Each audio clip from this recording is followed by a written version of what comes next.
This is where we hold them. This is where we fight.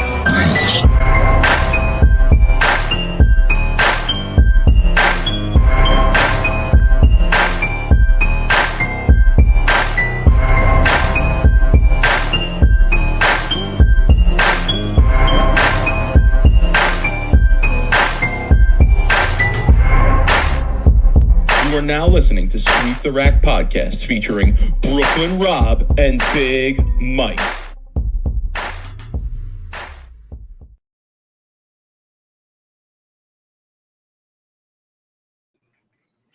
Rob, what's good, homie? Yo, what are you doing? What do you do with all your St. Peter's winnings, man? I was surprised that you were even gonna be make it tonight on the show, man. Let's go, Peacocks. You feel me? Let's go. Get on the cock wagon, people. Let's go. I know everybody out there was thinking of me when they saw the St. Peter's making that run. Where did that come from, man? Did they even ever have a basketball team when you were in college? Oh yeah. Listen, they've always had a good basketball program. They've made the NCAA tournament a few times. They made it, I believe, 1 year while I was in school. 1 year since then, they had the leading scorer in the nation a few years ago. Keon Clark, I think, was his name. So yeah, they've always been known as having a good basketball program, and Jersey City itself is actually a really known for good basketball. If you're into basketball, there's actually a book called The Miracle of St. Anthony. It's about Bob Hurley. He's a very famous coach. You probably know the name from other places in basketball, but great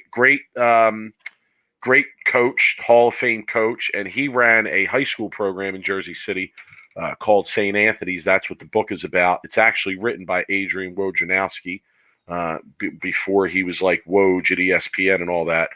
Excellent book. So, Jersey City, stand up, man. Let's go. So yes, that is where I went to school. That is where I graduated from. Does hold a special place in my heart for sure. It is awesome seeing your school and your team make a run in the tournament here. So I actually went to Jersey City for the game Thursday night. Had an amazing time at an alumni event. Went back there Saturday night for the game. On Thursday night, we decided to throw up just $10 each between me and a couple friends, and we bet on the game, and then I let it ride for the last game. So $450 on the money line on St. Peter's. That's such a sick bet, dude. Paid off $1,900 in that game last night. So such a sick bet, bro. That is now, such a sick. Are you riding it? Are you riding it next round? No, we're probably not. We're probably cashing most of it out, and here's why: because all the people that they're all going to the game. They're all going to the game, and they all want to, they all want to use our proceeds to. So this bet wasn't you throwing all the money. It was this is a team effort. No. It was me and two other people. It was me and two other people is how it started, with each of us throwing up $10. Now, in terms of letting it ride for the second game, I'll say that the two people that I was involved with, they did not want to let it ride. And I almost forced them because I was in control of the money. Right. Because we couldn't bet on it in New Jersey. So I had to get my nephew in Pennsylvania to put the bet in. So I told him, I said, nah, I'm sorry. Like, I'm not cashing this out. We're letting it ride because they're going to win this game on Saturday. So, yeah, listen, it's awesome. Go Peacocks, man. Strut up, #strut up. And, if you guys have any questions for me about Jersey City or about St. Peter's, feel free. I was up there Thursday night, and then after they beat Kentucky, we decided, we're going back to the campus. We're going back to the campus. So we had to hit a couple of our old haunts around the campus and, hang with the St. Peter's students of today. Very interesting night. So, yeah, we had a great time, man. I'm excited. I'm excited for this weekend, but I have a major dilemma. I can't go. The game is in Philadelphia too, Rob. It's in Philly at the Wells Fargo Center on Friday. All these people I know are going, and I cannot go because I have a daddy-daughter dance. Oh, my God. First priorities are the kids, man. That's why you like me, man. Never have kids. Because if I was in your position, I would have been at the game. I'd have took off of work. I would have tailgated. House Hack Bowling is asking, is Big Mike the Bob Hurley of high school? Oh, yes. Oh, yes. Oh, Yeah, God. absolutely. Absolutely. Don't feed it. That's and no, I'm serious. That's factual. Bob Hurley, most tournament of champion wins ever in basketball. Big Mike, most tournament of champion wins ever in bowling. So check the stats, bro. If you don't know, now you know. Okay. Let's talk a little bit. Rob, let's get into what the people are really here for, which is my league report, my weekly league report. I know that's why everybody shows up every week to listen to this podcast. I lost sleep this week. I know how disappointed people must have been when we weren't on Wednesday or Thursday to wait till today. I can't throw consistently right and good. I'm trying to, but I just can't.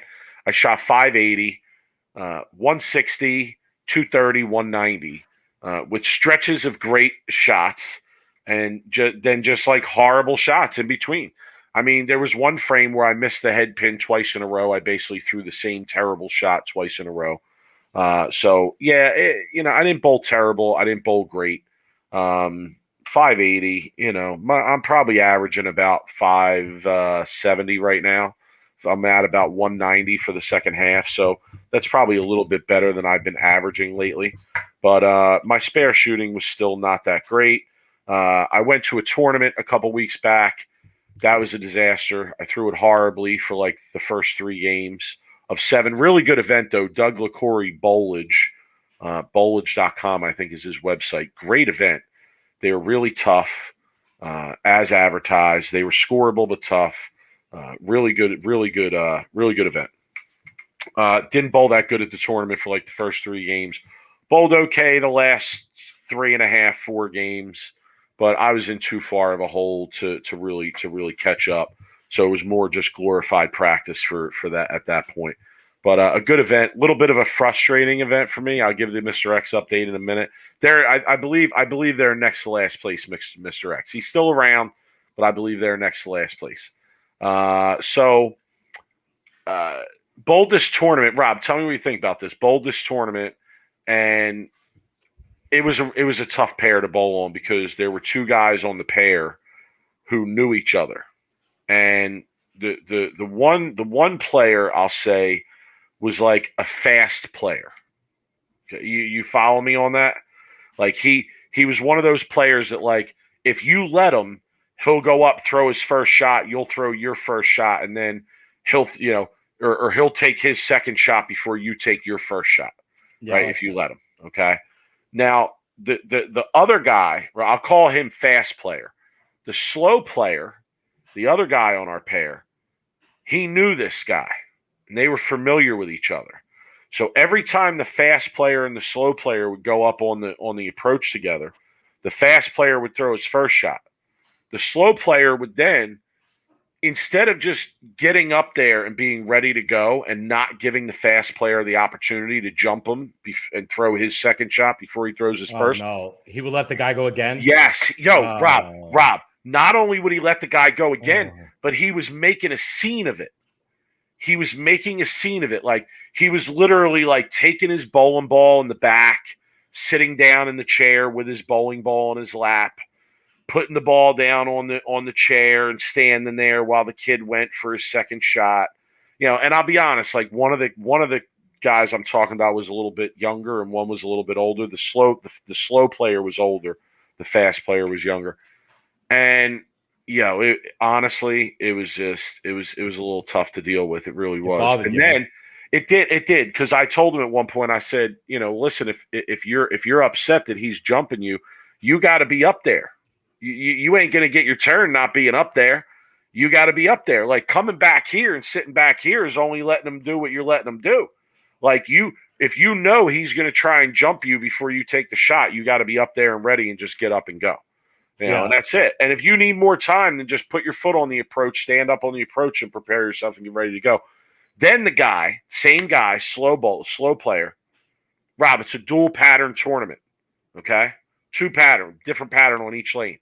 He starts counting the bowling balls on the lane and telling us all how many bowling balls we have up there and how we need to take them off or put them underneath. And I went to the tournament director. I said, listen, I appreciate you running this event. I loved it. It was great. The lanes were fair and challenging. Scoring pace was great. Everything was great. I'm like, but please don't ever put me on a pair with that guy again. And don't ever put those two on a pair together because they know each other and don't get along. It's amazing to me how what goes on in people's minds while they're bowling. Like, this is what his concern was in the middle of bowling a tournament, is how many balls are on the lane. You know what I mean? Like, dude, you probably got a million other things you should be thinking about. I would probably bet my life that that guy who was slow and was letting people, I guarantee you he's probably like minus 300 too. Oh, Rob, that's what I was just going to say. He was bowling worse than I was. Oh, yeah. He was bowling worse than I was. And I'm like, I wanted to say to him, like, bro, what are you worried about it for?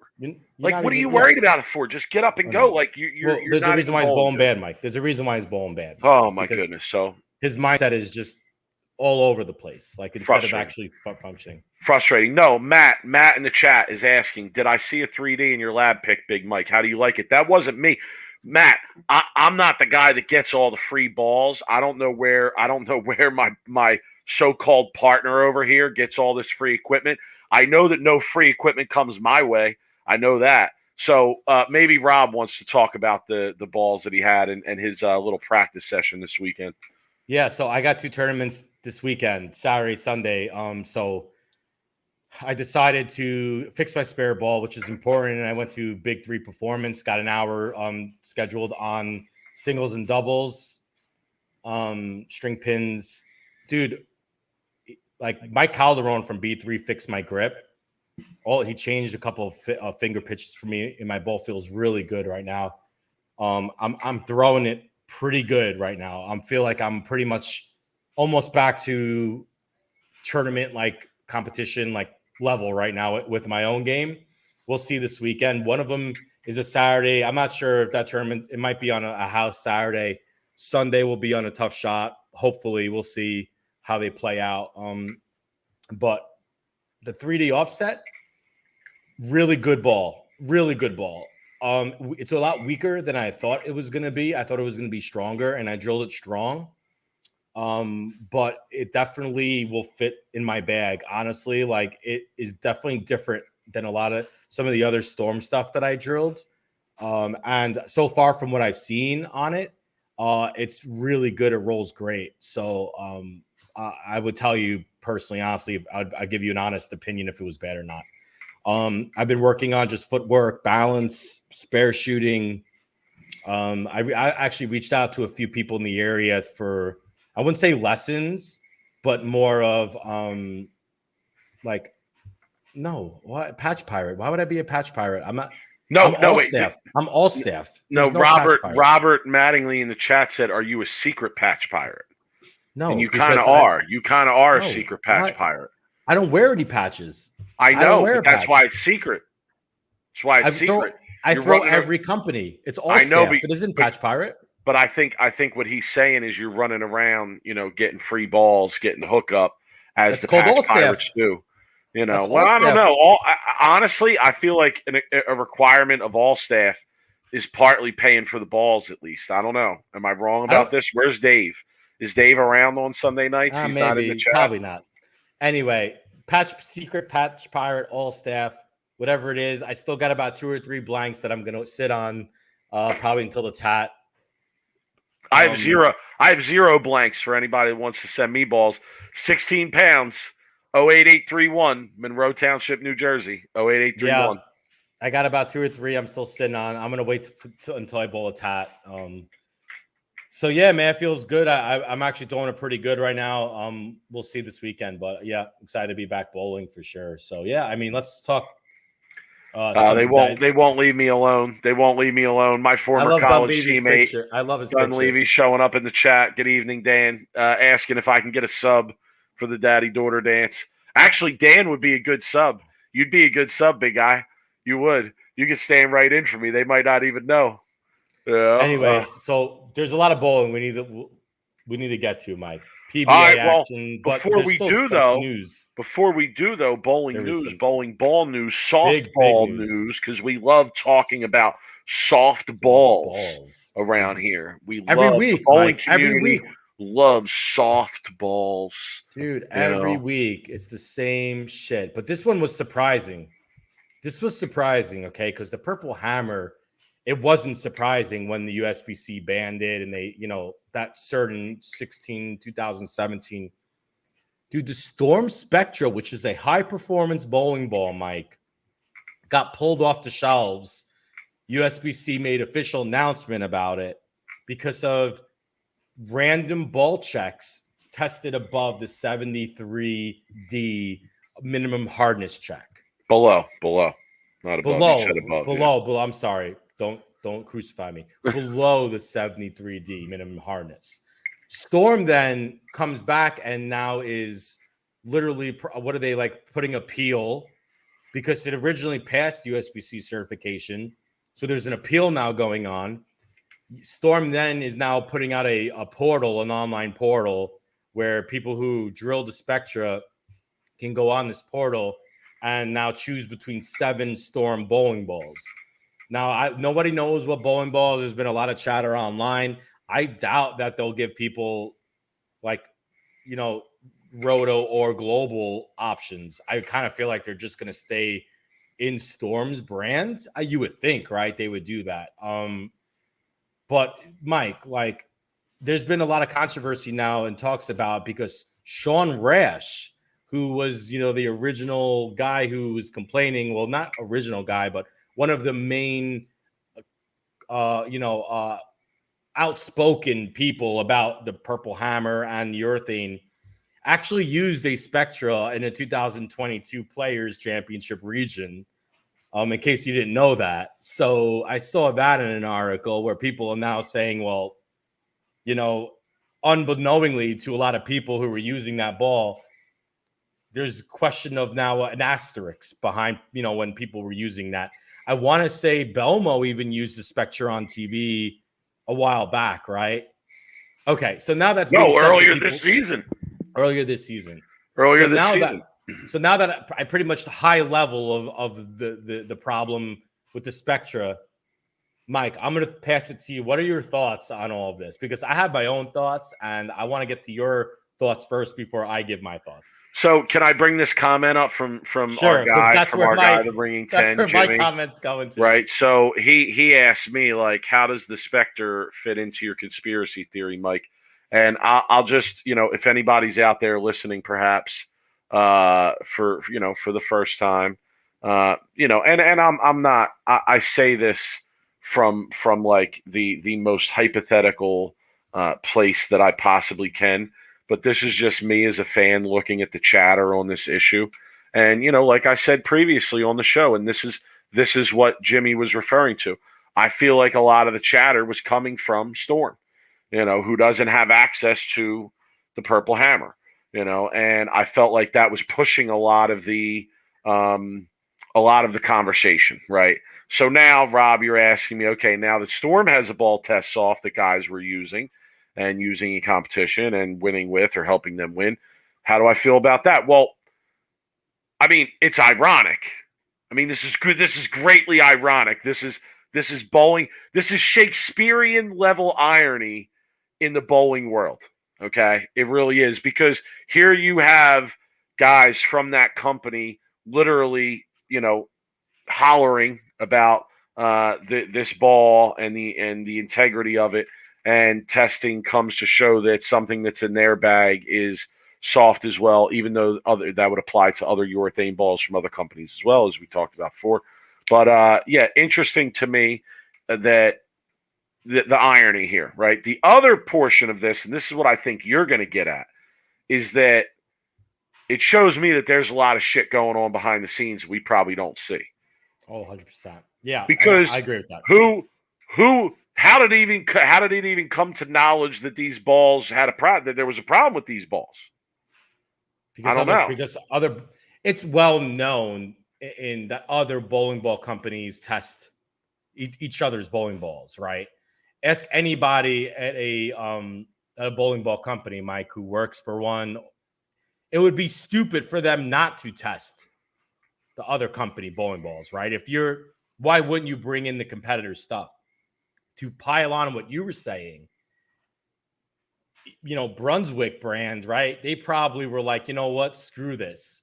We're going to, deeply test Storm's bowling balls, and we're going to find one that doesn't, maybe check legal, right?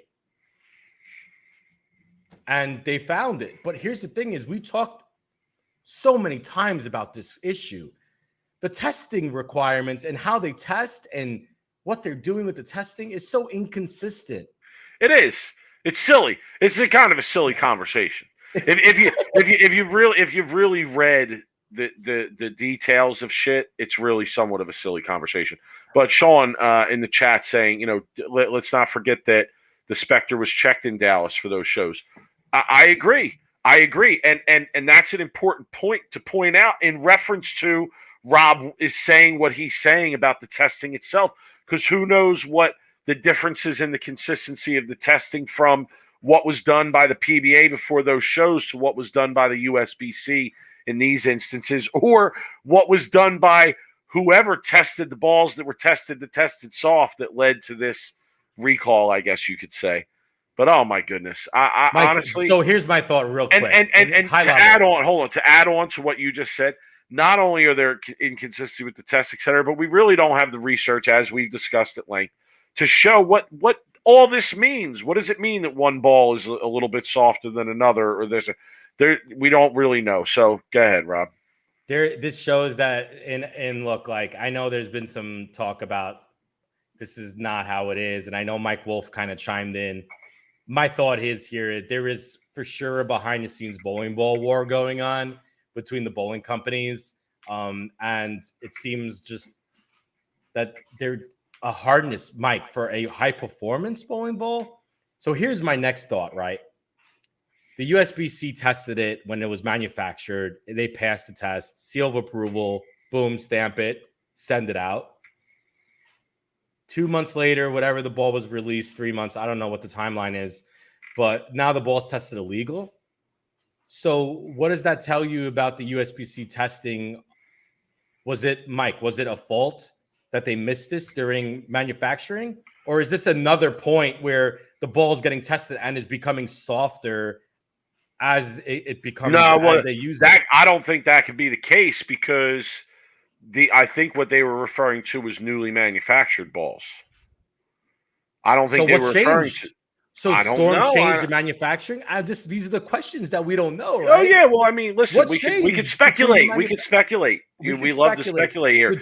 Jimmy doing some speculating in the form of a question. Was this Chad Murphy's revenge against Storm for stirring up stuff about the Purple Hammer? I don't think I don't think so either. I don't think so either. In fact, I would think I would feel that Chad Murphy and the USBC would rather this issue just go away. Of course, they don't want this. You know how bad this makes them look?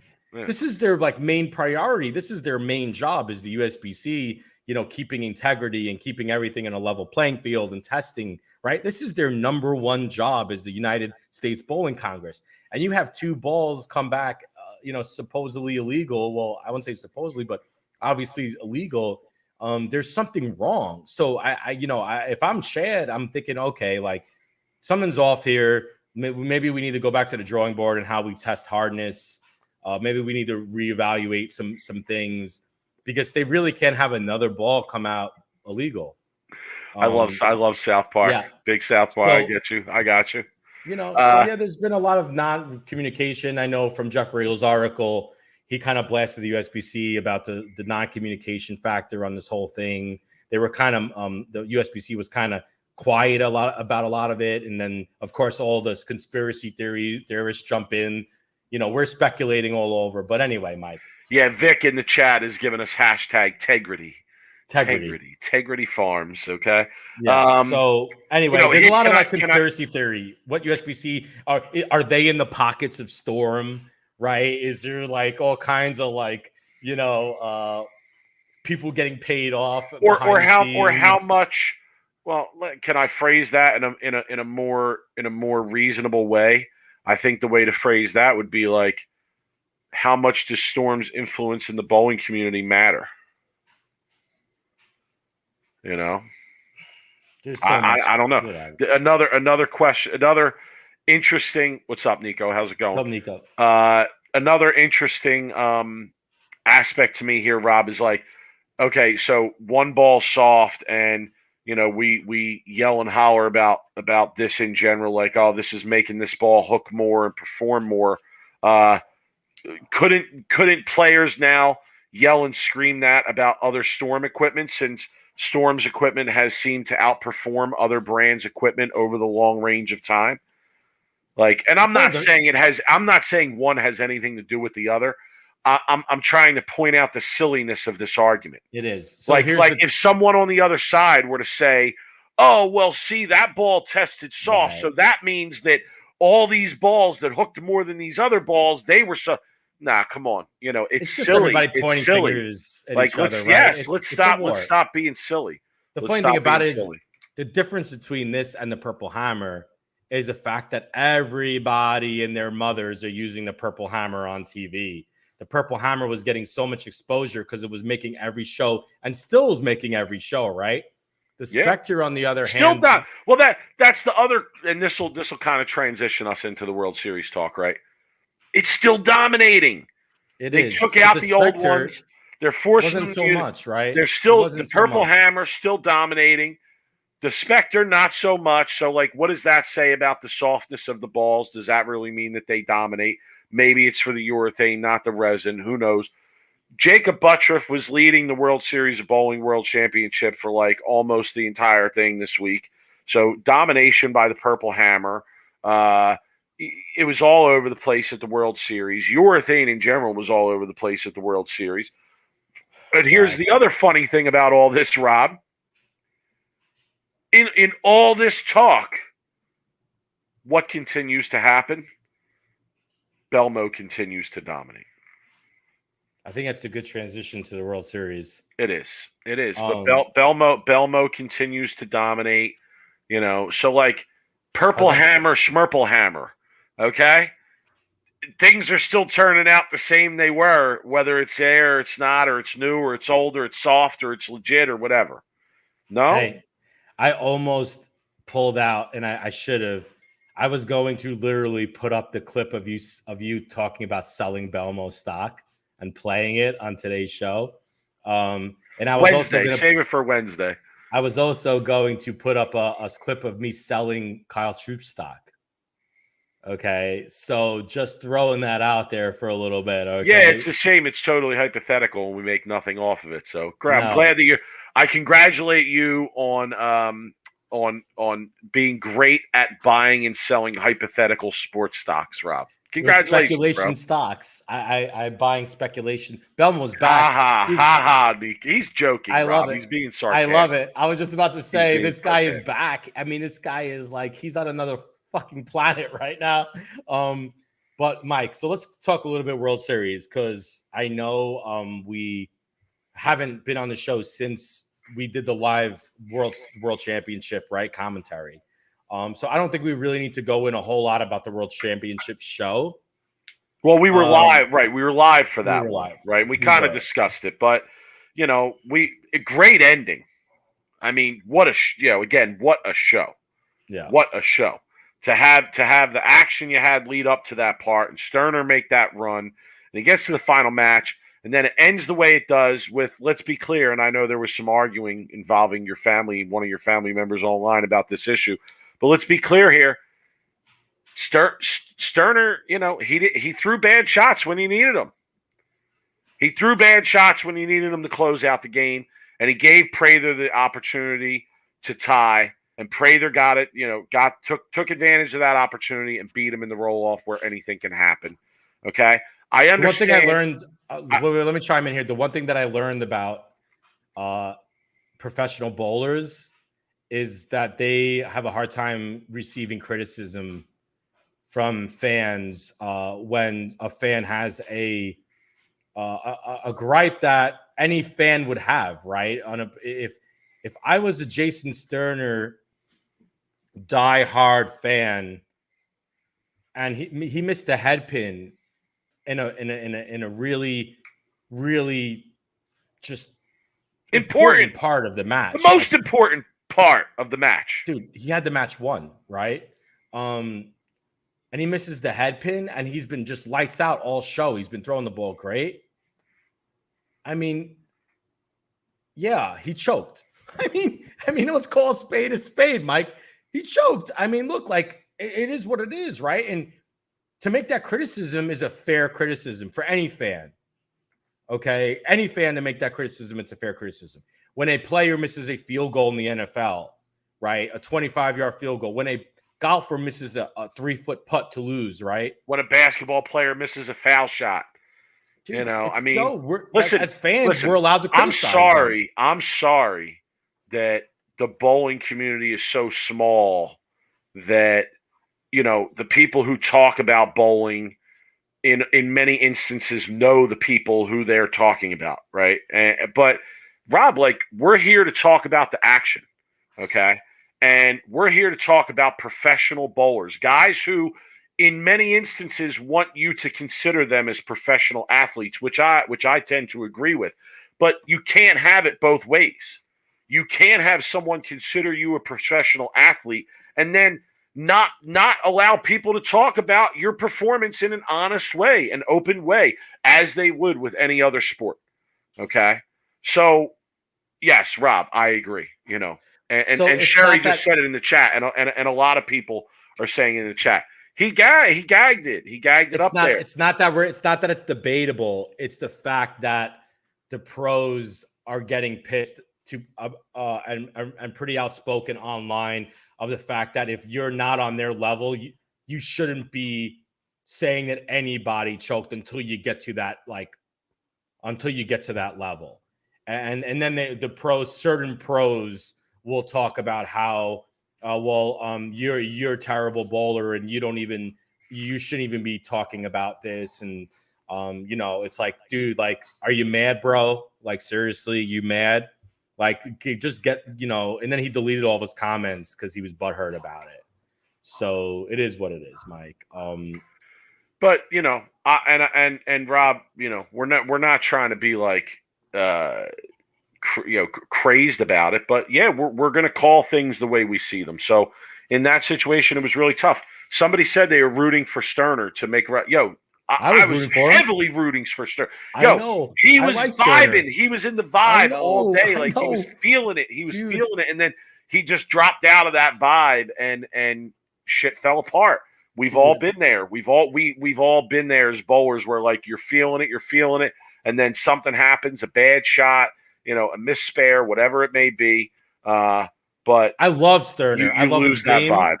He's a one-handed player. He's traditional. I love his game. I love the way he's a shot maker. He's not overpowering. Mike, he's like right out of the 80s and 70s and 90s his style, right? And you can't not like the kid, right? And man, that happens, man. You make one bad shot, under pressure. I do it all the time. I'm sure if we asked him, he would probably say, yeah. Patrick D in the chat asking me who choked worse, Sterner or Chapman. Don't worry, we'll get there by the end of the conversation. Lou, one of my league my fellow league bowlers here, former teammate in the league actually. He says, yeah, you got to suck it up. You got to suck it up. I mean, you're a professional athlete. Like, what about and this is a good point, Lou. Like, what about the exposure that other athletes get in other sports? I mean, we're talking about very small exposure here. So, it could definitely be a lot worse. All right, Rob, are you ready to move on? That's kind of our World Championship review. Are you ready to move on to the tournaments that we haven't discussed at all yet? All right, so we'll start with the Cheetah Championship. And again, we're not going to run the whole ladder here, obviously, because we have 4 more tournaments to get through. So we're mainly going to deal with the final matches here, with maybe some comments on things in general. So this one, Rob, was Christian Azcona versus Kyle Sherman, 2 former college teammates, 2 former national championship college teammates, linking up to bowl for a title here. And Sherman comes out on top with his first title. To me, urethane show here. It was for sure. Watch for me. I thought it was a rather impressive performance by Kyle Sherman, though. I really did. Like, I felt he had to make a number of minor adjustments along the way to keep his ball striking on both lanes. And I think you saw some of his opponents not be able to make those similar minor adjustments, and that was the difference in the match. Like the final match here was also kind of anticlimactic because it was tight all match, and then as Kona got up in I believe in the 8th or 9th or 9th and 10th frames, and really lost his look on both lanes at that point, and wasn't even really able to fill those frames. So Sherman didn't really have to get up and do much of anything in the 10th frame. Kind of just get up there and get good count. But, Kyle Sherman, man, shout to him. Wins his first title. Great to see that. Yeah, I mean, this show I wasn't a huge fan of because of the fact that everybody was using urethane, and it was just boring for me to watch. But there was a couple of close matches. It wasn't a bad show because of the fact that there were close matches. This was a show that Buttriff, to me, like, should have played or should have been better at because he's really good when they're short. I mean, he's very comfortable with urethane. I honestly expected more out of Buttriff on this show, who had a great World Series, by the way. But yeah. Yeah, I know. Jimmy is saying not his first title. I know, Jimmy, but it's his first singles title, and that's what matters. Okay? That's so I want to pull this up. Rob, are you sorry. Go ahead. Rob, are you anti-urethane? I'm anti-urethane on the show because it's boring. It's as a fan and entertainment value. I've expressed this opinion numerous times. I just don't want to see it on the show. I'd rather see high performance ball going down the lane. Now, am I anti-urethane? I have a Purple Hammer in my bag. I use it a lot when they're fresh for my game. It fits perfectly, like a lot of other people on tour. So I'm not anti-urethane because I love my urethane, but on the show I am. Nico asking, should as Kona switched out? Yeah, but that's hard because he used it like almost every game of the tournament. So it's hindsight's 2020. Okay, fair enough. Phil Placco, man, good to see you, bro. Hope all's well. Kyle's arm swing has gotten 100% better in the last 2 years. Fun to watch. Oh, agree 100%. Him and both Brad Miller who is throwing the ball very well, right? Kyle Sherman looks so much better, and he just keeps getting better. But I mean, you'd expect that being on a professional full-time tour that you're gonna get better as the years go on. I mean, right? I mean, you would, if you're not getting better, then there's a problem, right? True. All right, are we ready to move on to the next show, Rob? Yes, we are. And I know there was people asking about it. We're going to do a tournament rundown for the whole week. Giving awards for the whole week series. So we're going to get through all these events and then awards for the whole week. All right, so get your awards ready, and you can get in along with us here. Rob, Scorpion Championship. It was Belmo versus Simo. And can I just wrap up? Can I wrap up this show in one stat? Sure. Belmo, for the 4 games he bowled on the show, plus 130 for those 4 games. His opponents for those 4 games, minus 70. That's all you can say. That's it. Here's what that was the whole show. No. But there was something that you missed here. The most important part of this show, and if you really watch it, was the adjustment that Belmo made mid-show. Right. And he went like 3 hours left. And made a ball change. And slowed it down. Switched to that UFO, right? He went from having a little bit to a lot. I want to say that might be the sickest way I've ever seen somebody play the lanes on a show and win and have success. Like the show where Bill bowled Brian Valenta for the title, and Bill decided to go straight up the lane, and Valenta was like lofting its seventh and a half arrow. Okay. Yeah. That was some sick shit. But Valenta didn't win. Okay. Valenta didn't win. Yo, Belmo was playing like 7th and a half arrow on this show. I mean, it was sick. It was sick. So to see him do that and win was just incredible. I mean, that it really was. But he had 3 hours left and dropped his 3 miles an hour. Yeah, that's exactly what he did. You're right. He did this mid-show, Mike. Like, this is like an adjustment like you can't even think of making in a tournament when you're bowling. But to do it on the show, it obviously showed how good he is and how he could go from Drew, dropping your speed 3 miles an hour is probably one of the toughest adjustments you can make in the sport of bowling. Honestly. Yeah, I think at one point in that show, Randy commented on how Belmo had every shot had been within some fraction of an inch of each other. Yeah, I mean, crazy. it was sick. It was just sick Crazy. execution, sick laid play. He kind of dominated. At the same time, and I'm just being fair here. I didn't feel like any of his opponents really put up that much of a fight. I love his comment. OG Norm Duke type of move. Completely type. And that's scary because of the fact where Belmo's rev rate is probably hundreds more than Norm Duke is. So to make a move like a Norm Duke, who's a complete technician, shows you that Belmo is a technician and a shot maker. Agreed. All right, on to the next event, Rob. This was the Shark Championship. Kevin Williams versus AJ Chapman. Oh man, AJ Chapman, and I'm trying to think of my thoughts on this show. AJ Chapman had an amazing show. Okay, he beats Belmonte, right? And I love Chapman's game, dude. The way he throws it is just so nice off his hand, isn't it? I've been saying for like 3 or 4 years that he physically is one of the best bowlers I've ever seen. I mean, I cannot think of too many guys I have ever seen throw a bowling ball that throw it better than he does physically. I love AJ Chapman's game. But I know me and you got into an argument, and I'm pretty sure we're going to be into a disagreement here. So what people remember about this show, they don't remember really a lot of things on the first few matches. It really was the 10th frame of the final match, okay? AJ Chapman got up, and he was pretty I wouldn't say, I'm not going to use that word dominant, but he was pretty much had the match. I felt like he was in the driver's seat pretty much the whole match. Would you agree on that? Yeah. And then Kevin Williams just was grinding. He couldn't get his feet under him. He was making spares, staying clean. AJ Chapman felt like had a better look. He had a better ball reaction. AJ Chapman essentially can get up in the 9th frame and doesn't throw a good shot, right? Or I'm trying to remember exactly what ends up happening because I know we didn't throw a good shot. 9th frame, he did not throw a good shot. He was on a double.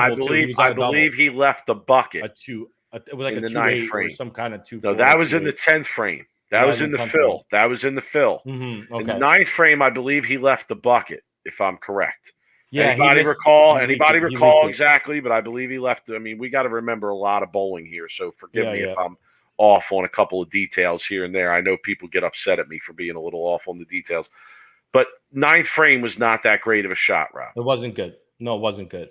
And then he gets up, he makes a spare, and then he gets up in a 10th frame, and he needs all 3 strikes to force Kevin Williams to strike out to tie, right? Right? He gets up, he aces the first 2 shots, best shots I've seen him throw all match. And then he gets up and he cuts it short. He grabs it, whatever he does. He doubled. He doubled. That's what I'm saying. He threw 2 of the best shots. Okay. And then he gets up in the fill ball and he cuts it short. Worst shot of the game. Worst shot of the game. Right? Crossed over almost. Worst shot of the game. So now he forces Kevin Williams, who hasn't, I don't think, doubled all match. Maybe his first 2 shots, I think Kevin Williams maybe started with a double. And then after that, he looked like he lost his look. Gets up in a 10th frame and literally throws 3 unbelievable shots to win the tournament, I believe, by a pin for his first title. Okay. Awesome finish. Awesome show. Loved it, right? A lot of, just to see Kevin Williams do what he did. Going into that 10th frame, now this is where me and Mike disagreed because you were talking about how AJ Chapman gagged it, right? He gagged it. Hold on. Here. First of all, the argument started with somebody else's tweet. It always does. From 10 Pin Life, the 10 Pin Life account. Who said that AJ Chapman took a massive leap forward in his career on that show. And I got to be honest, like I disagreed with that a lot. Disagree with that. And the conversation went from there, and it did go to the point of, me discussing that. Yeah, listen, this was a choke to me. To bowl that well to get to that point and have the fill ball is the only thing you need to do. You need to get 9 on the fill to basically guarantee yourself to not lose. And you go up there and you throw your worst shot of the whole 2 games you bowled. And you give your opponent the opportunity to get up there and strike out to beat you, and they do it. I mean, that's not good. It's not good, but you were a big time drama king on Twitter. You were like, he'll never recover from this shot. No, I said this shot that's will the type of thing. No, I didn't say that. I said that's the type of shot that you never forget. That you never forget. Like, even if he goes on to win a title, win 5 titles, win 7 titles, he's probably always going to remember that as a clear one that got away. Honestly, it did get away, but going into that 10 frame after he went double 8, I think he put himself in a really good spot to win that tournament. I would have bet all my money on the fact that Kevin Williams wasn't going to get up and throw 3 strikes in that spot. Okay. I felt like AJ Chapman, yes, he could have made a better shot in the 10th. Doesn't that make it even worse? To me, that makes it worse because I disagree. Not only are you mad at yourself for the mistake you just made by throwing your worst shot of the 2 games on the fill and giving this guy a chance, but then you're sitting down thinking, all right, maybe he doesn't get it. And he does get it. I know, which is okay. Look, he's not going to want to, remember this tournament. But going forward, though, I do agree that, sometimes you, as a bowler, you go through a lot of adversity. Chris Barnes went through a lot of adversity on TV. Bill went through a lot of adversity on TV. Chris Barnes is a great example, okay? Because Chris Barnes wasn't exactly making, great shots on TV. He had the whole stigma of him. You even called him out when we interviewed him about, making bad shots under pressure on TV. But Chris Barnes won a lot. He did. He won a lot, right? He's a Hall of Famer. I feel like AJ Chapman is in that boat, right, where he just got to keep making shows. And I think Buttriff is in the same kind of fence as Barnes is. He's making a lot of shows and he's not throwing the greatest shots, but every show he makes is just more and more experience to bowl under the lights. And then eventually it's going to lead to wins, and I hope Chapman will start making more shows. Nico in the chat saying, Mike, you're so wrong. You don't think a guy failing for his first title is a big step forward. That's the first time I think AJ has ever bowled for a title. We'll see. That's kind of where I disagree as well, Nico. Like, AJ Chapman is a very accomplished bowler. He's made shows before. I think he may have even bowled for a title before at some point. He's bowled for Team USA. He bowled for Wichita State. I believe he won a national championship in Wichita State. He's almost 30 years old. He's been out on tour for quite a while. So, guys, like, this isn't, first or second year guy who's getting his opportunity early and he's going to learn from it. This is somebody who has vast bowling experience and shouldn't let that happen. I'm sorry. So to be at that doorstep and really throw your worst shot of the 2 games on the fill shot where we all as bowlers know you should already be ultimately relaxed. Like, all right, I got the double. One more shot here. One more good shot. You're shaking your head, Rob, because I know. So, like, to me, that adds to this. That makes this a greater error in a way. Okay. Yeah, so, look, like, I still feel like he's got such a career left in him. You know what I mean? He'll be back on TV, and the next time he gets on TV, he'll make those shots when he didn't. It's just more experience for him, honestly. Nico saying if Kevin leaves a solid 7, that shot doesn't matter, and AJ wins. But he didn't. Okay, and to you it doesn't matter, Nico. But let me tell you something. Even if Kevin Williams didn't strike, it still would have mattered to AJ Chapman because he's the one who had to sit down knowing he just gave the guy the opportunity when he didn't have to. Okay? And that's, when you bowl in competition, I think that's one of the things you learn is that when you get away with something like that, you still think about it. You still think, okay, well, yeah, I won, but I almost gave it away there. Let me not do that again. You're not thinking, oh, yes, I won. Oh, my God. Look, I understand your point. I disagree with you on this whole thing. I think he will be better from it, and he will learn next time he's on TV. Maybe, but He you know might what, be. though? He The might experience is huge for him to be able to bowl for a title, regardless if he's 30, 20, 50, doesn't matter his age. When you get to a title match and you get that close to a title, it's going to probably make him hungrier and it's going to make him better. And next time he gets there, he probably will make a better shot in the fill, and he'll learn from be. it. I hope he does. At least he should. I hope he does. And when he does, I'll be on here telling him, I know you will. props. He's a good kid, too. Because I'm the arbiter of clutch. All right. Bill O'Neill gave me God. this position. Okay. You have Okay. a problem with it, talk to him. All right. Sorry. All right, Rob. There's one more show. It was the one that was on today.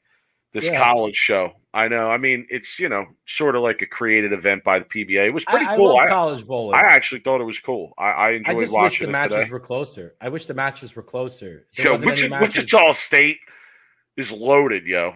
I know. They're loaded. They have if they don't win the national championship, that's like Kentucky getting beat by St. Peter's. Seriously. Dude, Wichita is, I mean, look, they're, so my thoughts on the show. One, I tweeted about it. Don't dance on the lanes when you're down 30.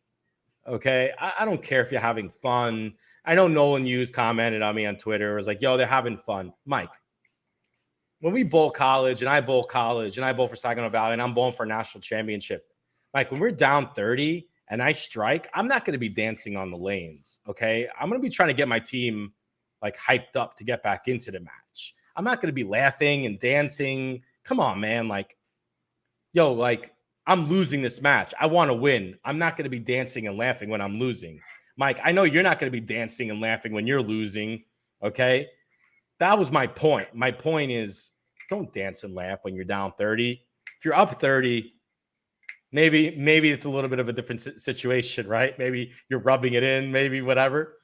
The other point of it is I wish these matches would have been a little bit closer. Because like it just took the like complete life out of the show was the fact that Wichita was literally up like 30 or 40 every match they bowled. None of the matches I don't think went down to the 10th frame. They were all out by like the 5th. Dude, I watched it. I DVR'd it. I was literally fast forwarding through like 3 of the 4 matches. But that being said, I love college bowling. I think team bowling is so much more fun to watch and is an entertainment factor than singles bowling because of the fact where the players can get emotional. They could show more emotion, and I feel like there's more mental involvement in a team event because you want to win for your team. That it brings more excitement. So I'm a big fan of the team bowling. I love college bowling. I wish it was on the spotlight more than it is now. Couple observations. A lot of two-handers. Well, that's just the fact. I mean, that's just the whole. Yeah. Obviously, but like crazy to see that.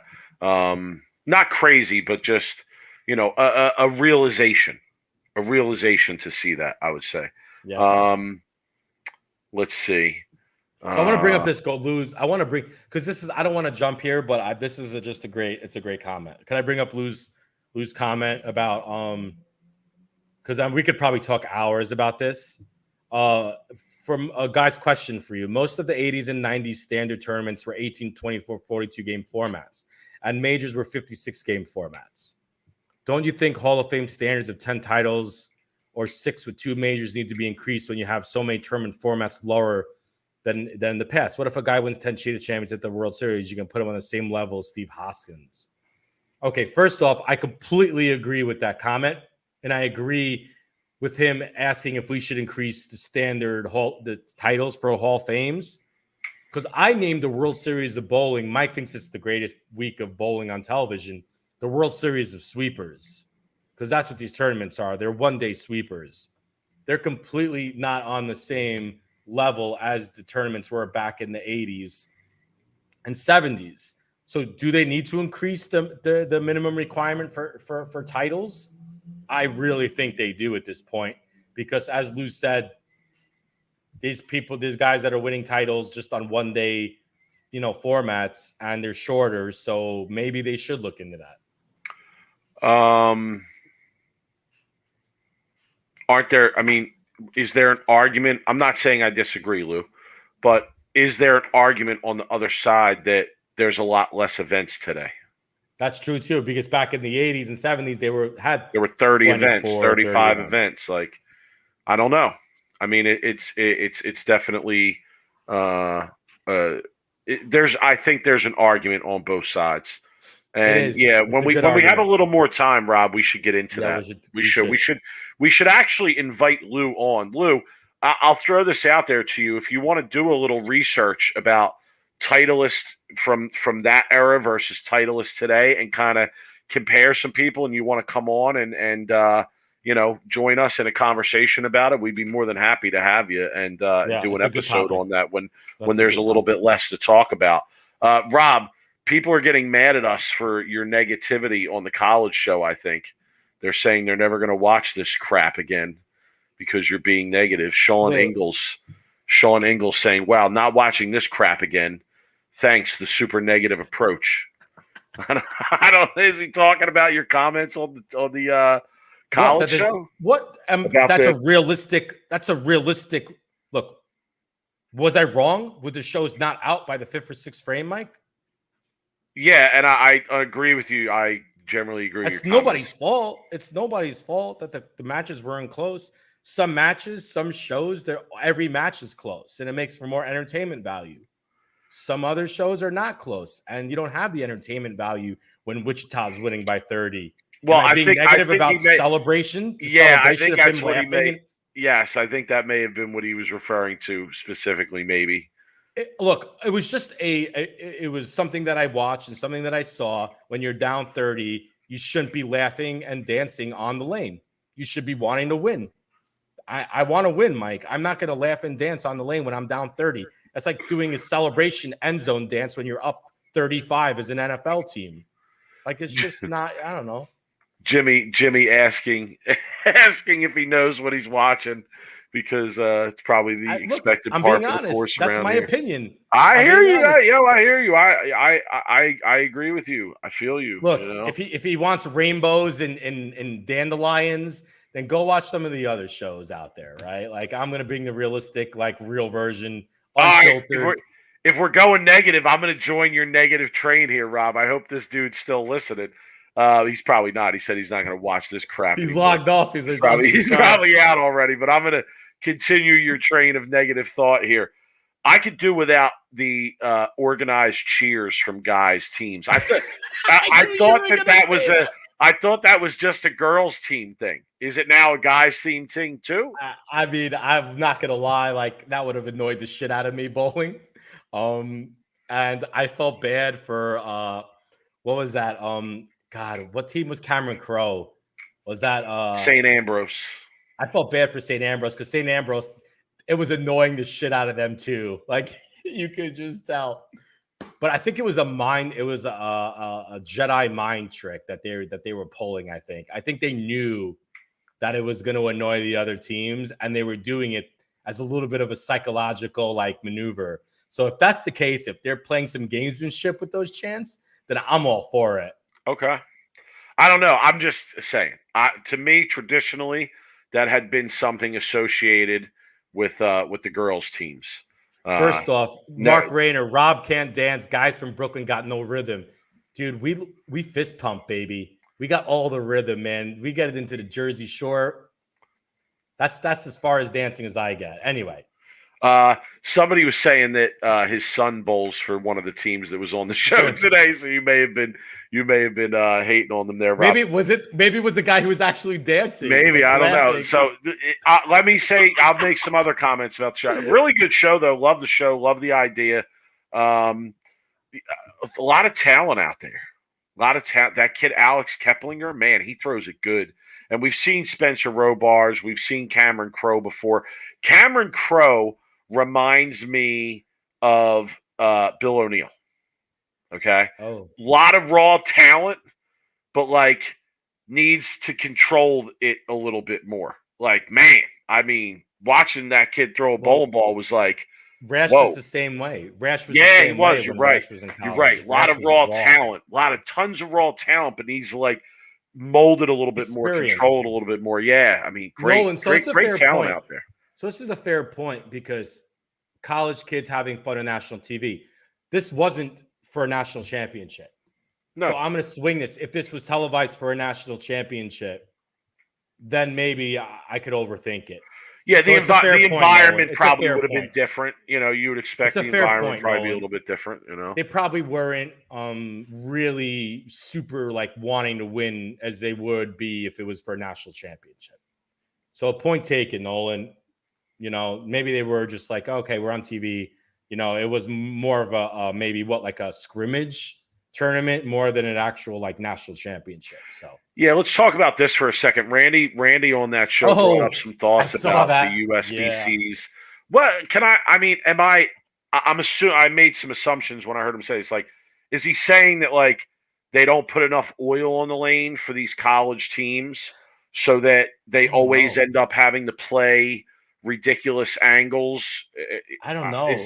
There was something that he definitely brought out, which was an amazing like point for us to talk about, because pretty much he shit on the USBC, saying that the people who are putting out the lane patterns or people who didn't know what they were doing, essentially, right? I mean, that's what he said, right? I mean, and really, no, I think what he was saying is that the lane patterns that they put out do not create optimal scoring conditions for these guys at this level.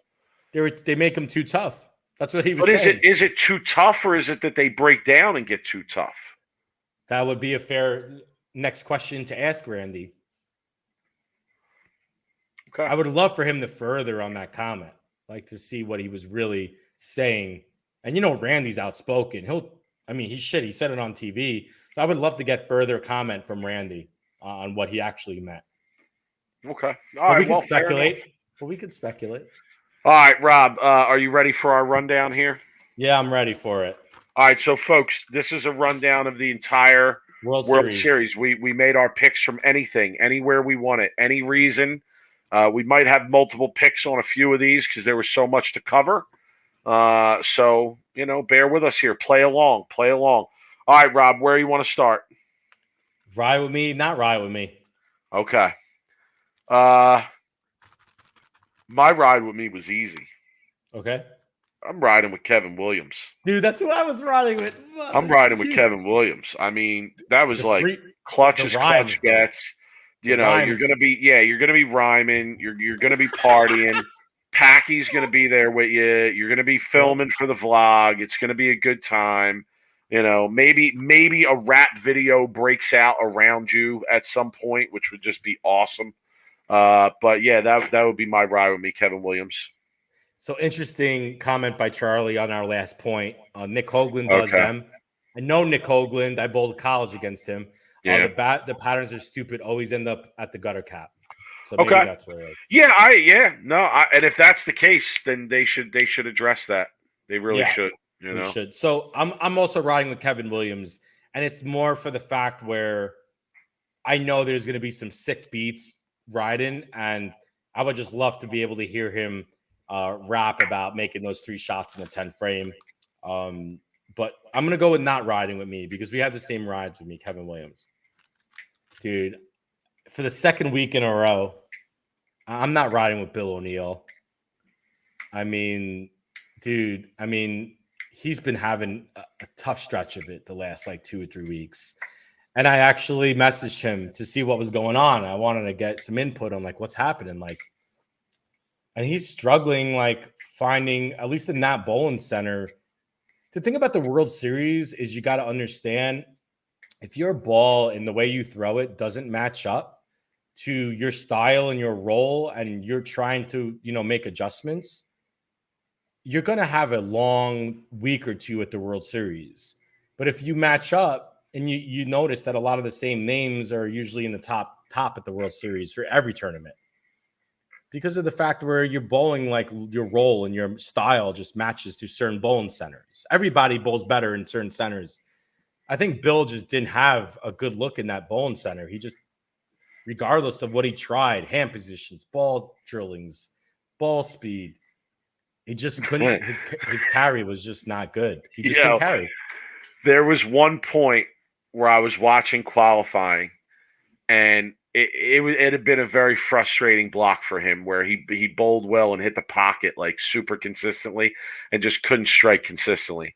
And he comes in the back and he must have been standing right next to the flow camera. And Rob, he was making some of the funniest comments I've ever heard anyone make on camera. When he's angry, he's hilarious. He basically was saying, yeah, I don't know who he was talking to, but he was saying to someone, yeah, these people in the back, they probably be coming and watching all week, and they're probably watching me going, yo, this guy, all he does is leave 10 pins. Leaves 10 pins with this ball.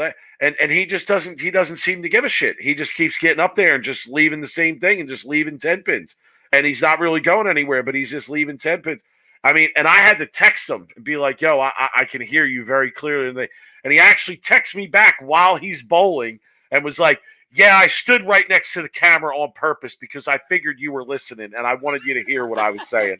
And I was like, oh, thanks for that, Hoss. I appreciate the insight. Dude, but yeah, frustrating week for Bill, no doubt. Listen, like, you know, hey, Rob, we're gonna criticize our guy like we would criticize anybody else. He got shut out at the World Series for the first time ever in his career, I think, and that's kind of a shocking thing, you know, for a player of his caliber. So. You know, I hear you on that. It probably would have been a very silent ride home. Dude, when Bill's angry or frustrated, he's actually hilarious. And, you know, he doesn't think it's funny, but like, I remember some tournaments that I would be actually riding with him when he bowling bad. And dude, the stuff that comes out of his mouth, oh my goodness. I wish I could put it on a video and show and hear some of it, and I'd be laughing and he'd be like, "This ain't funny," and he'd be like cursing me. Bill, come, God, man, we pull for him so hard too, and when he's not bowling good, it sucks for us too. My not ride is Connor Pickford.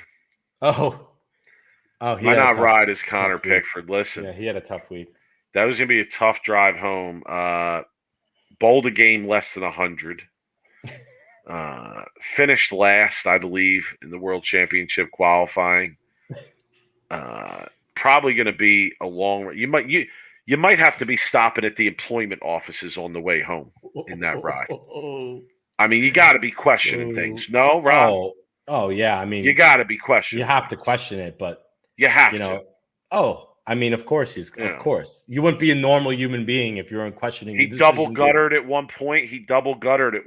As well. Jimmy pointed out in the chat. Had a tough week. Anyway, all right. Rough ride home. Wouldn't be taking that ride. All right, where are we going next, Rob?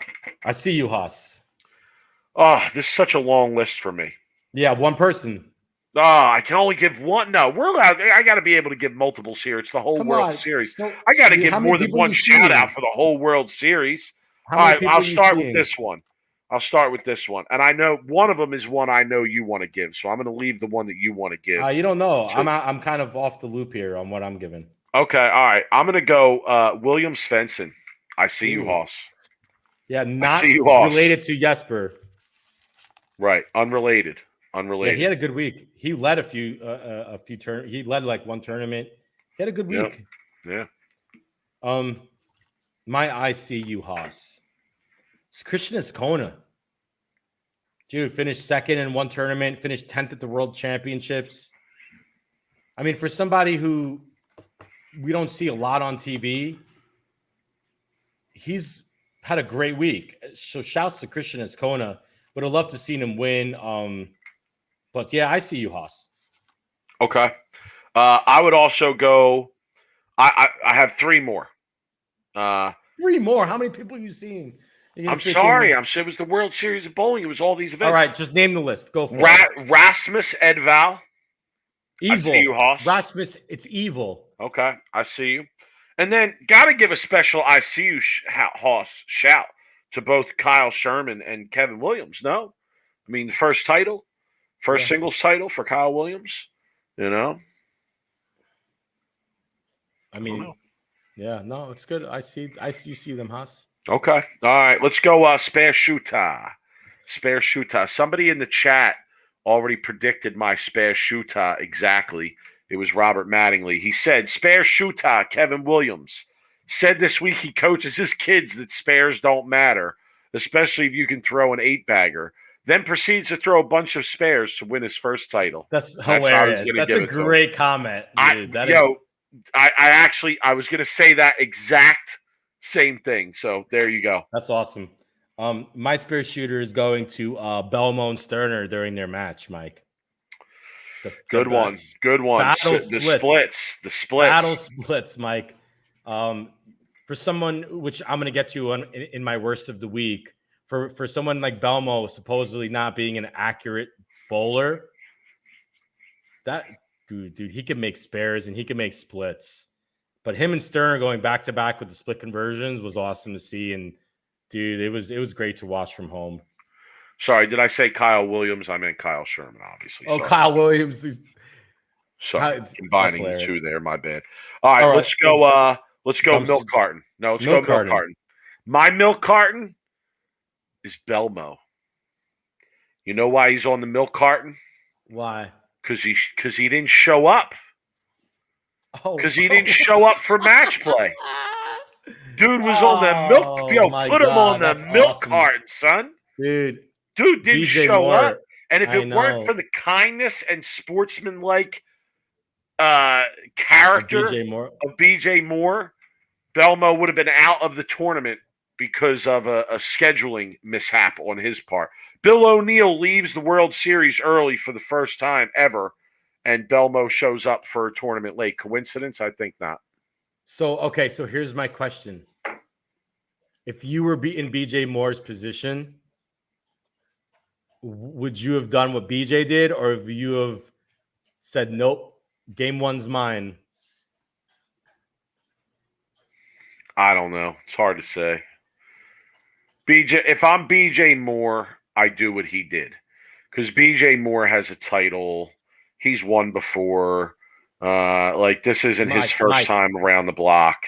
Mike, as someone who is in the business world and corporate America, business is business, money is money. And if I'm feeding my kids and feeding my family over this living, and my opponent doesn't show up after game one, he's getting a 0. He's getting a loss. I'm looking out for my family, and I'm putting food on the table as a bowler, and I'm not giving anybody I'm not doing what BJ did. I'm taking that win against the best bowler on the planet. Okay? Fair enough. And then he lost in 5, which makes it even worse. Even worse, Mike. And I'm sorry to be a cold, cruel bastard, but money and business should always be a little bit separated than being, a good person in some sense, right? Feel you on that.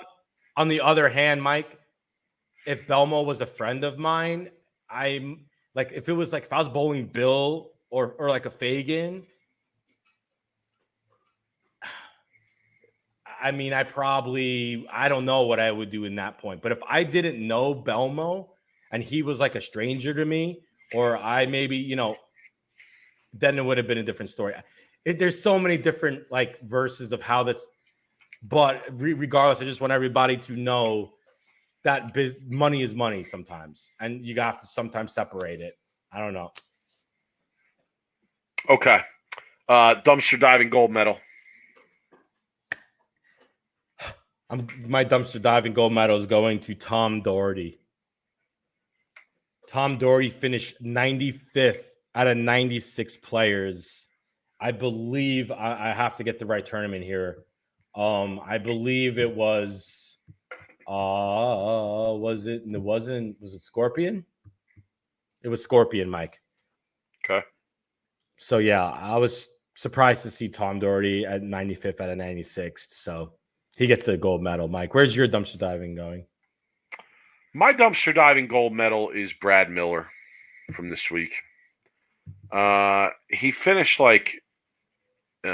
only a few spots up from the bottom in the entire qualifying of the World Series. And the funniest thing to me about it, and the reason I decided to give him the dumpster diving gold medal, is because if you watch the Brad and Kyle vlog, while he was not bowling so well, he just kept talking about how good he was throwing it. And I feel you, Brad. I feel you because like I always feel that way. I feel like, man, I'm throwing it great, but I just can't score, and I'm just not knocking them down. And then, so yeah, I give Brad Miller my dumpster diving gold medal. Stay at him, Brad. Keep doing what you're doing. Dude, this is why bowling is funny, right? Because Tom Doherty finished 95th at 96 in Scorpion, but as the defending champion, then almost made the show on Shark. So it just shows you, like, and especially in the World Series, where you could literally finish dead last in one tournament and then fix something in your swing, or maybe drill a ball or two, and you could end up almost making the show the next day. So that's the good thing about the World Series, is the fact where it kind of starts over.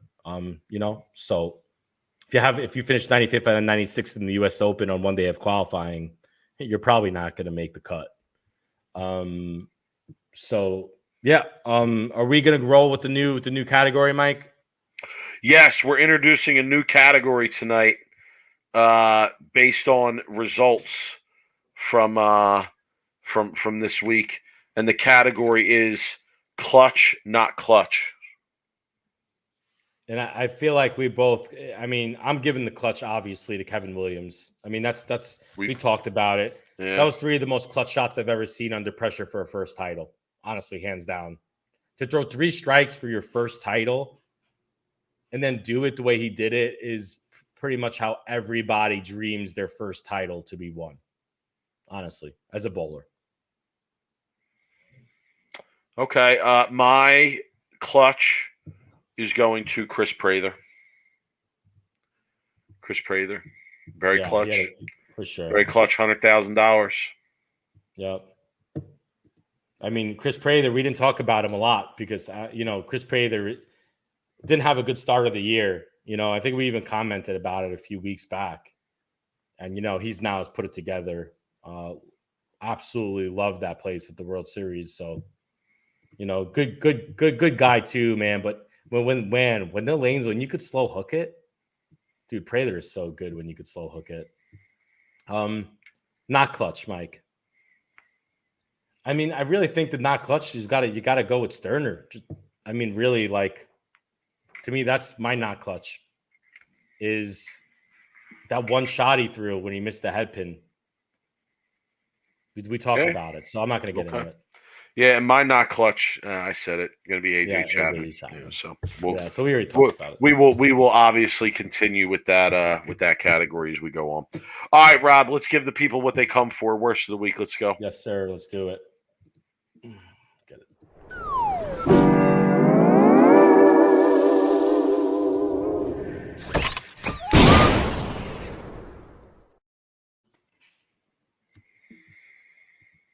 Oh my goodness.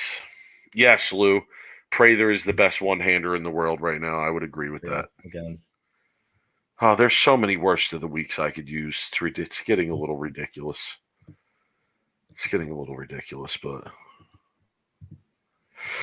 do you want to go first, Rob, or do you want me to go? Honestly, I think I lost my headset. So can you still hear me? I can still hear you, yeah. Okay, I can't hear you, so I'm just gonna go with my worst of the week. So my worst of the week goes, I got kind of in a little bit of an online argument with Norm Ginsburg Sr., if anybody knows Norm Ginsburg. And he was really kind of shitting on Belmonte. And one of the comments that he made is going to be my worst of the week, is him writing that the reason why he didn't think Belmo was even going to be even considered for one of the greatest of all time is because he always accesses a bowler's ability for what he does from the approach to the foul line, not from the foul line to the pins. Please explain what he does that's so great. So to me, it was just a weird comment because, dude, this guy has won 29 titles now, 15 majors, and he's literally completely talking about how Belmonte is a product of the lanes he bowls on, a product of the high-performance bowling balls, and really just being like a two-hander, was really saying that he should never like be considered as a top like 3 or 4 bowler. And he even told me or said in the next comment that Mike Durbin was actually, he considered him a better bowler than Belmonte. So I don't know. I could hear you now, Mike. My audio's okay. All right. I was just waiting for you to wrap up there in case you couldn't hear me. Yeah. All right. Here's my worst of the week. It's from Twitter. It's from an account at Fizzle Thumbs.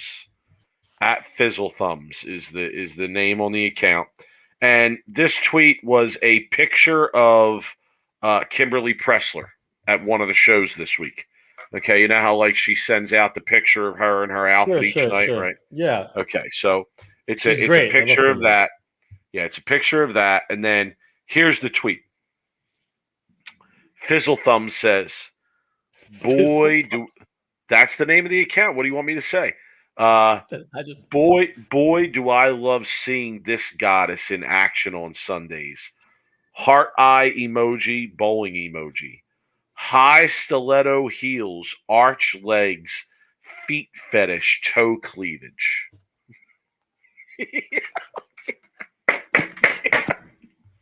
Yo, my man is out here. My man is out here having an experience off of the pictures that Kimberly Pressler said. My man said, high stiletto heels, arch legs, feet fetish, toe cleavage. It was like he lost his mind at the end of that tweet. Like couldn't even keep it straight. Like feet fetish, toe cleavage. He was just like yelling things out. He was just yelling things out at the end of that tweet. But here's the. Yeah, here's the best thing about this tweet. Are you ready for this? She responded. She liked it. She liked the tweet. She liked the tweet, son. She liked the tweet. Oh, my God. Oh, Jesus. Oh man. I'm telling you. That does kill me, dude. Man, hey. I have zero comment. I am. The internet is a crazy place. That's pretty much my comment. Oh, dude, people in the chat room, what the hell is toe cleavage? It's ridiculous. Dude, I love it. Dude, Dave, calm down, Dave. Just relax. She does look good. Yeah, calm down. Dude, that's hilarious. I don't know. Amazing. All right, Rob, give it to him.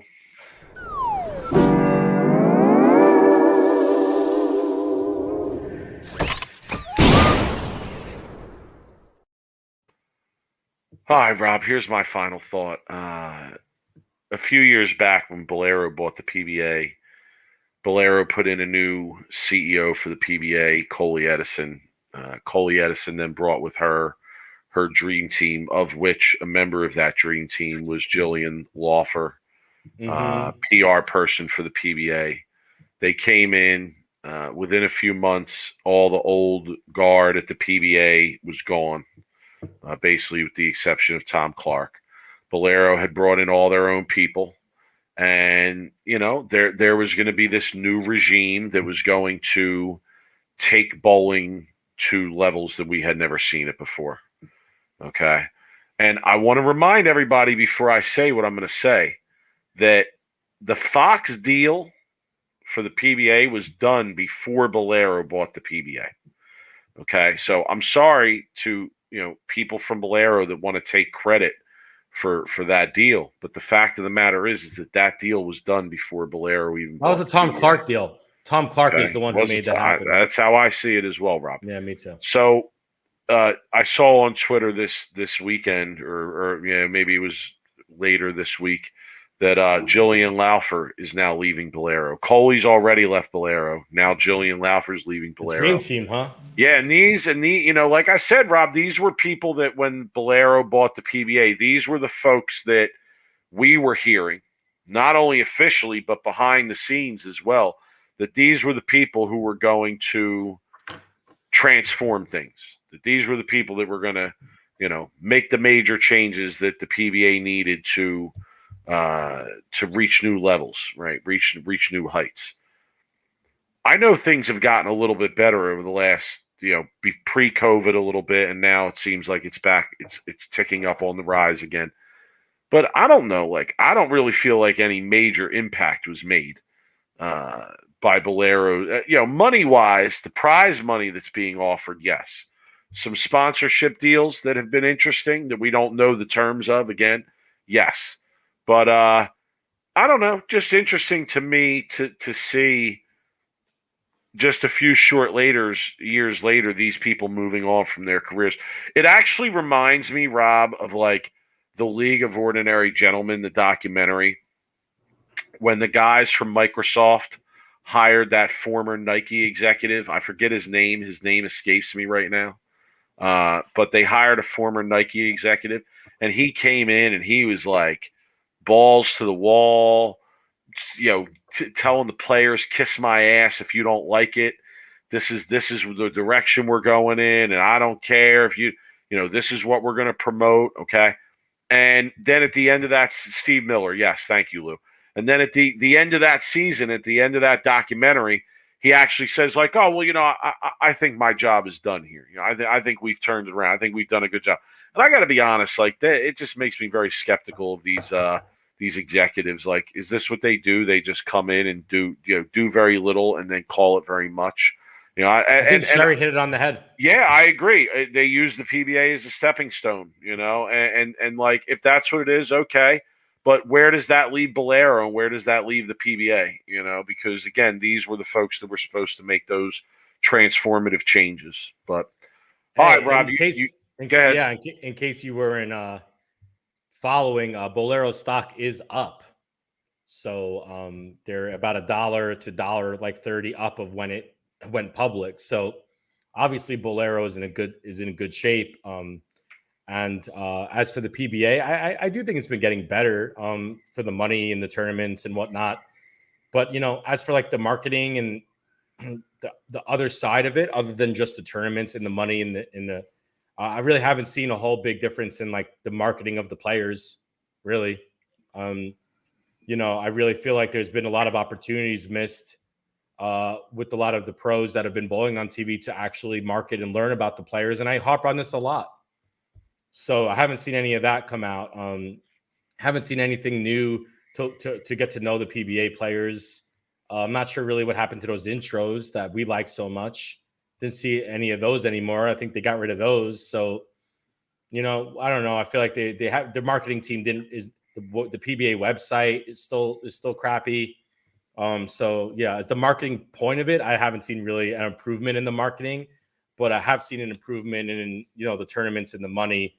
So yeah, I guess that would be my thought on that. The stock is probably about like 10.50 right now, and I think I got in at like 9.40, so I'm up on the stock, which is cool. My final thoughts is not to finish the show with a somber note, but longtime bowling writer, PBA media consultant Bill Vint dies at the age of 79.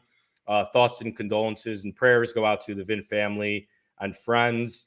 And for us, Mike, and I know you tweeted this out, when we first got into the podcast game, Bill Vint was one of the PBA people that was reaching out to us and, in communication with us and was very helpful. And he was and he was very quick in his responses. And he was always really nice to us.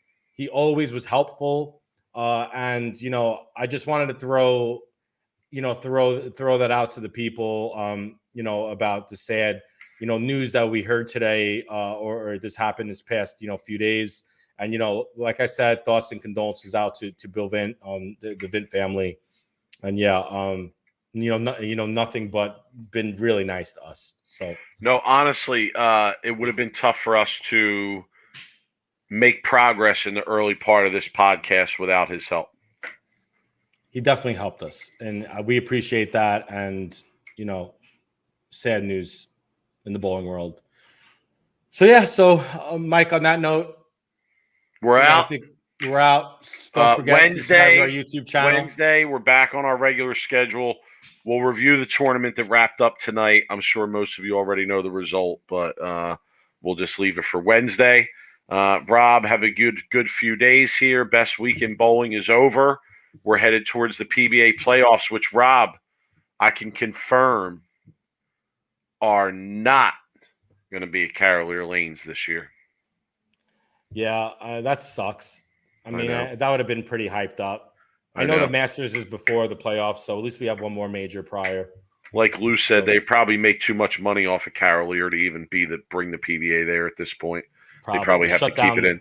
Yeah, they have to keep it in their centers where there's not so much money being made. Out here in the New York metro area, they're getting $9.50 a game, so they got to keep it rolling. But all right, Rob, we'll talk on Wednesday. All right, man. Take care, everybody. Have a good night. Go Peacocks.